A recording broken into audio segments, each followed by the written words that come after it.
வணக்கம் நண்பர்களே. இன்றைக்கி எஸ்ஆர்எல்எம் ஸ்டார் வீட்டில் சூப்பரான சிம்பிளான ஒரு பிரியாணி பார்க்குறோம். சிக்கன் பிரியாணி தான்.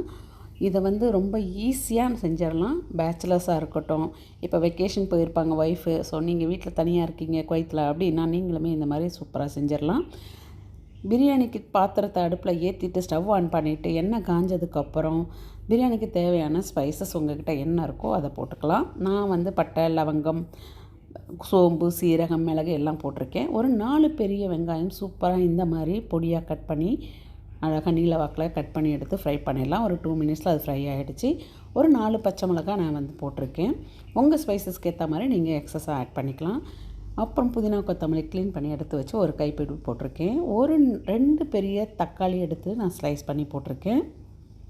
இஞ்சி பூண்டு விழுது ஒரு 1.5 ஸ்பூன் போட்டிருக்கேன். ஏன்னா நான் சிக்கனில் ஏற்கனவே மசாலா போடும்போது கொஞ்சம் இஞ்சி பூண்டு விழுது போட்டிருக்கேன். பிரியாணிக்கு தேவையான கல் உப்பு போட்டுட்டேன். இந்த சிக்கன் நான் ஏற்கனவே மேரினேட் பண்ணி வச்சுருக்கேன். இதில் தனியாத்தூள், மிளகாத்தூள், மஞ்சத்தூள், இப்போ காமிக்கிறேன் இல்லையா, இதெல்லாம் தான் ஆட் பண்ணி வச்சு போட்டிருக்கேன். எக்ஸ்ட்ரா 2 டேபிள் ஸ்பூனுக்கு மேலே தயிர் போட்டு ஒரு அரை மணி நேரத்துக்கு முன்னாடி ஊற வச்சுட்டேன். ஸோ இப்போ நமக்கு பிரியாணிக்கு தேவையான மசாலாவை மறுபடியும் ஆட் பண்ணிடலாம்.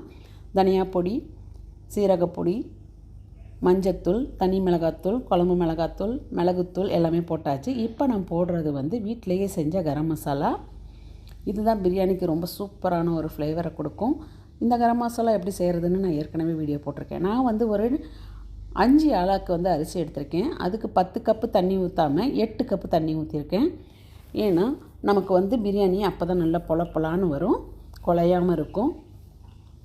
ஈக்குவலாக தண்ணி வச்சிங்கன்னா குழஞ்சிரும். இப்போ எல்லாமே நல்லா வெந்து வந்துருச்சு சிக்கன் எல்லாம்.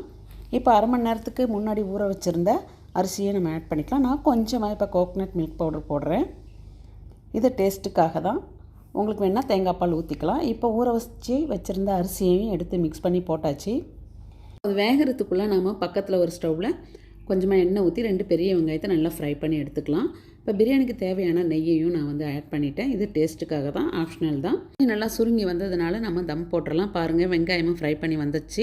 இப்போ 10 நிமிஷம் கழிச்சு தம்முமே ரெடியாகி பிரியாணி சூப்பராக ரெடி ஆகிடுச்சு. இப்போ நம்ம இந்த ஆனியனை தூவி அழகாக நம்ம டெக்கரேட் பண்ணிடலாம். ரொம்பவே சிம்பிளான சூப்பரான ஒரு பிரியாணி ரெடி ஆகிடுச்சு. சூடாக இருக்கும்போதே நம்ம இந்த பிரியாணியை மொத்தமாக கலரி விட்டுடலாம்.